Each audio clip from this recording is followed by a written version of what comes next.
Hello and good day. This is Blue Knight 7 of the Blue Knight Cast coming in here with episode 7. What is Xbox doing?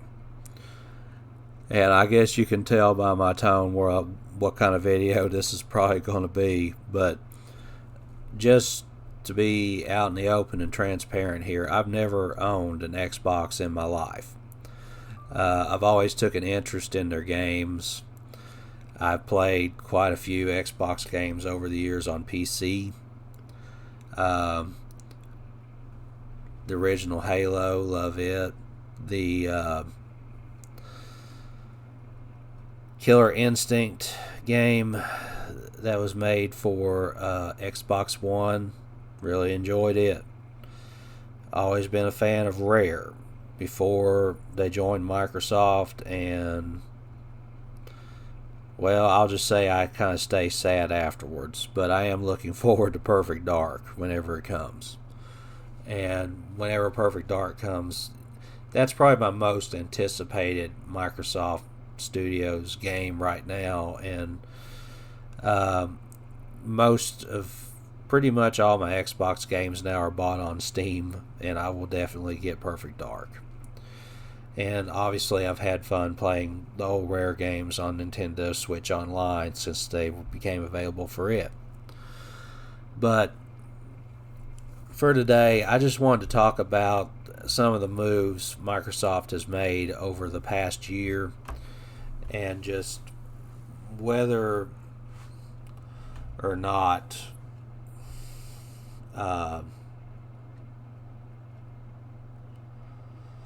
they've made the right decisions and my concerns about their decisions. So, going back a little over a year ago, there was a lot of concern and discussion about whether certain Xbox games were going multi-platform. There were rumors by Nate the Hate and I believe some others that games were going multi-platform, and it was kind of a big deal to the point that Phil Spencer finally came out with sort of a podcast to say, yes, we are putting 4 games multi-platform, and for those wondering, those games were Grounded, Pentiment, Sea of Thieves, and Hi-Fi Rush, that they were taking those games to other platforms just to see how they do. And, the purpose is to see if they can get some more game sales out of those titles that they thought deserved those sales. Hi-Fi Rush, Sea of Thieves went to PlayStation 5. PlayStation 5 also got Grounded and Pentiment, I believe, and Switch got Grounded and Pentiment. And then, as time went on over the year, you saw sort of a transition from that statement to basically we're releasing our stuff on different platforms now, with different games that I'm sure they had already been developing the ports were then announced to come to PlayStation. I feel like they tapered us into this idea of Xbox going multi-platform when they knew all along they were going to go all out. But that's another, that's a thing where I would just say, if you're going to do it, just tell people. That's all I really have to say to that. Just tell people, because you've probably made the Xbox fandom more angry than not. The number one problem with Xbox, I would say right now, is their brand's just kind of tarnished, and they lost a lot of brand loyalty and goodwill during the Xbox One generation, and especially at the very beginning, and they've just been trying to fight to get people back. And this is not how you do it. That would be my first thing to say, biggest thing. Xbox has also had this thing where they've acquired a lot of studios, and now they're like a gigantic publisher at this point.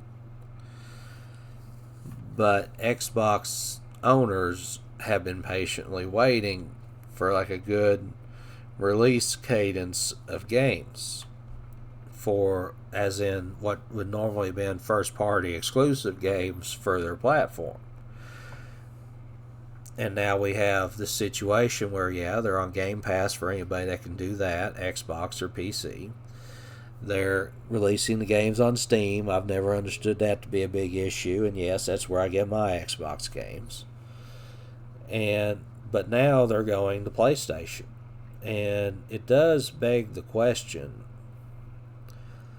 like, yeah, I guess Game Pass is good, but if I just wanted the PlayStation, why didn't I just get their exclusives, and then buy the Xbox games that are coming to PlayStation? So, to me, this was sort of a decision that probably led to and is leading to short-term gains. I don't question that. I'm sure the games are selling on PlayStation because most people between the two platforms this generation has a PlayStation 5. But what does this do to your brand in the long run? Because most people are going to look at Xbox now as more of a third-party publisher.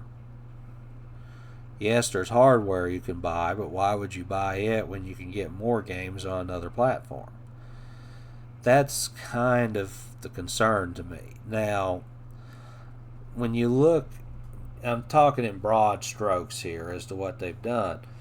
What they seem to be doing is saying Xbox and Game Pass is the platform. They're one and the same. That's the platform.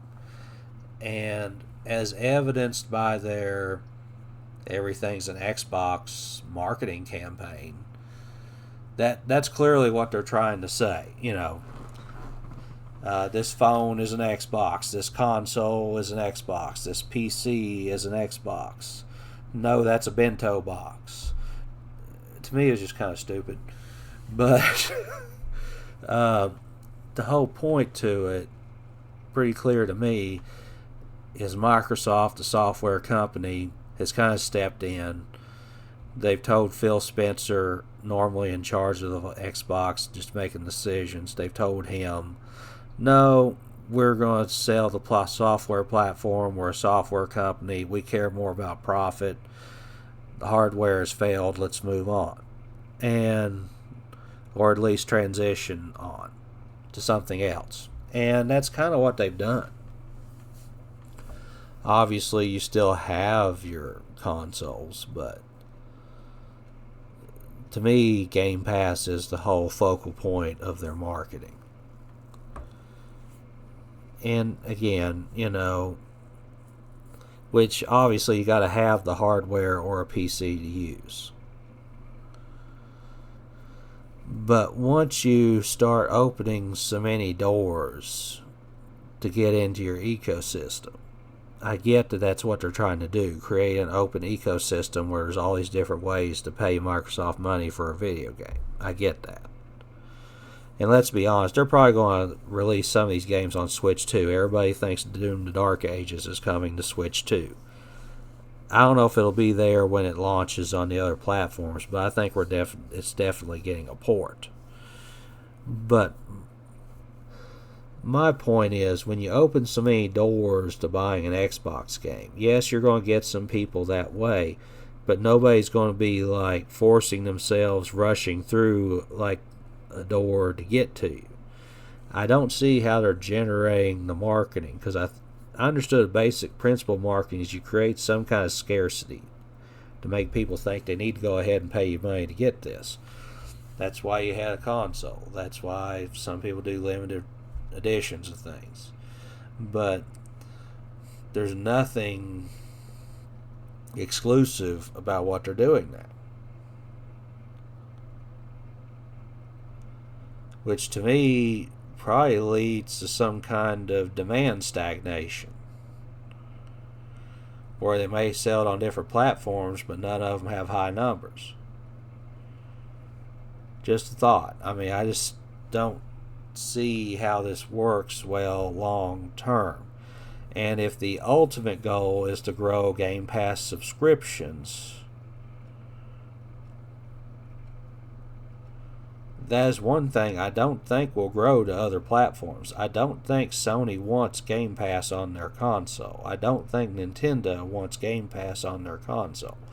I'm sure Phil Spencer would make it happen if he could, but I don't think that's what they want. So I think Game Pass is going to be stuck on PC and whatever hardware Microsoft does make or license or whatever for now, and I just see stagnation is my point.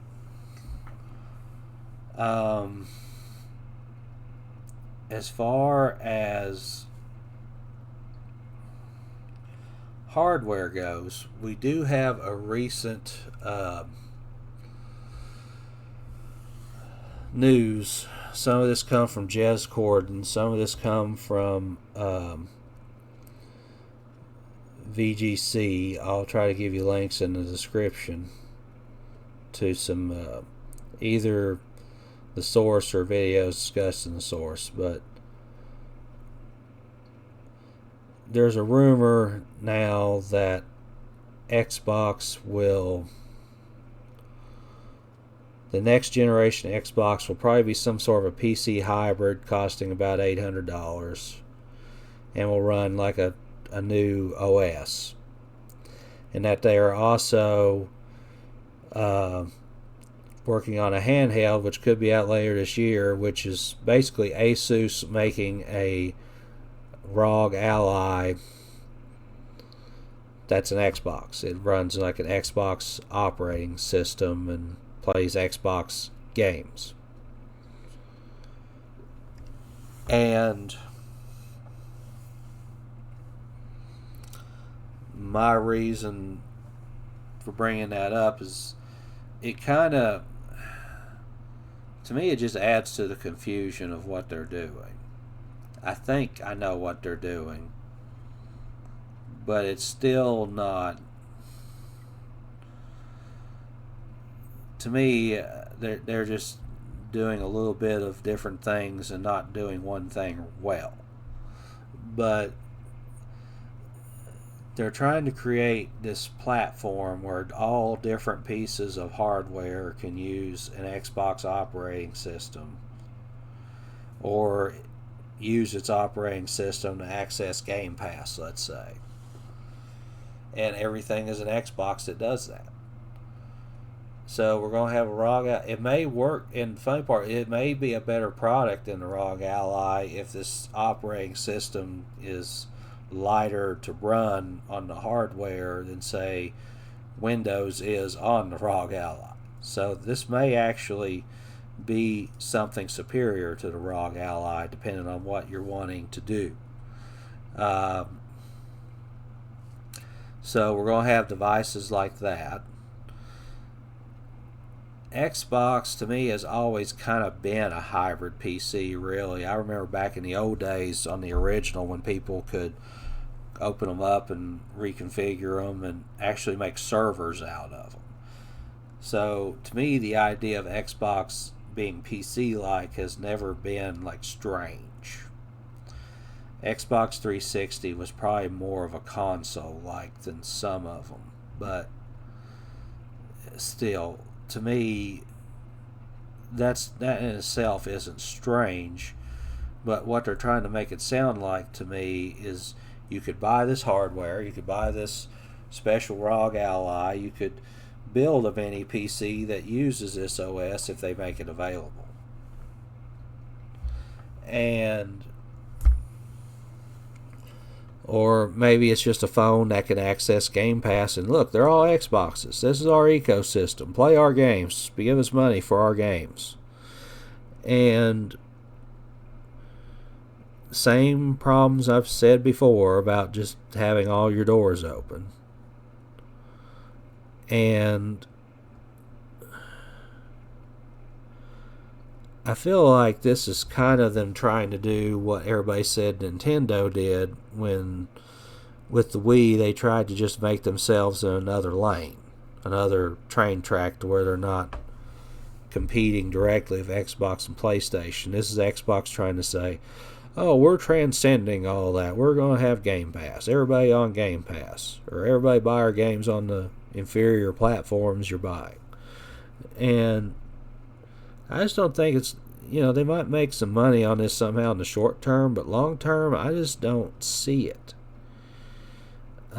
They're also setting themselves up for competition, I would argue, from a totally different company, Valve. The Steam Deck, years ago, and I remember this was like over 10 years ago, they was really making a push to sell these Steam boxes or Steam machines that would run basically an earlier version of Steam OS. And they were PCs made by Alienware and different companies, and the whole idea was they all kind of met some baseline standards, and you knew you could run Steam OS on this box and play select games out of the Steam library that were compatible with Linux. That's basically what this was. Now, and it's kind of funny, interesting story behind it all, but a lot of this was somewhat of a reaction to Windows putting PC games on their Windows Store and just kind of making a platform of their own with the Windows Store. And Gabe Newell wanted to make sure his library was playable on Linux, so this was the start of a grand initiative for that. And the Steam machines didn't really succeed market-wise, but it did start this ongoing effort, which has led to the Steam Deck, which has led to Steam OS continuously being iterated on. It's led to talk of new round of Steam machines being tried on the market, which should have better libraries and better compatibility layers. I just feel like Microsoft is setting themselves up to go against Valve when they do this stuff. And Valve has an awful huge game library at this point. A pure PC gaming library. And I know PC gaming has its hang-ups. But I feel like they're just setting themselves up to compete with somebody else that may not go well, or as well as they would like. So we'll see. If I was Xbox, I wouldn't want to be their CEO at this point because I feel like a lot of damage has already been done. But if I was in control and my job was to right the ship, what I would probably do is cut all the everything as an Xbox nonsense. I would quit making games multi-platform. I'd be saying, no, they're going to be first-party exclusives. That's what they should have been. I'm going to fix that now. Next Halo, you better have an Xbox. I'm not shutting out the PC gamers. That's a long-standing relationship, but you better have a PC or an Xbox for Halo. And I would look into maybe just ripping the Band-Aid off and starting a phasing out of Game Pass to say, look, we need to actually sell the games. We need to make games that are worth selling and that when you sell them, they will return a profit. And that may mean slashing the budgets on some games, saying, look, I don't care about AAA, give me a AA. But what Xbox really needs is a good release cadence of games that people want to buy. And what Xbox also really needs is to start gaining traction on promoting, growing their goodwill, not only to amongst potential customers, but to the customers they already have. They need their existing customers to feel good to have an Xbox again. They need to make a brand that people would want to buy into. They're focused on the ecosystem. I would focus on the brand right now. Just making a brand people want to buy into. Not against them making a handheld. The ROG Ally may be the better decision they made out of all this. Not against them trying to make a Windows Lite operating system that just runs well, that a PC gamer may want to purchase from Microsoft. But they need to focus on exclusives, like you need to buy into Xbox if you want this. Not the you can buy an Xbox game on your PlayStation 5, have fun. That's what I think they're really messing up. I think they're kind of messing up on Switch if they put those things on Switch too. Just being honest. There's certain properties out of what they've acquired, though, like Bethesda, id Software, Doom. I think there's certain games, like they did with Minecraft, that it does honestly, on a case-by-case, make sense to put on other platforms. Minecraft, yes. Doom, yes. Halo, hell no. That's how I see that. There needs to be an Xbox brand. There's nothing wrong with them owning some properties that are for everybody. Doom. But Minecraft. Maybe some of the people won't care about too much, like, the Pentiment or the Grounded.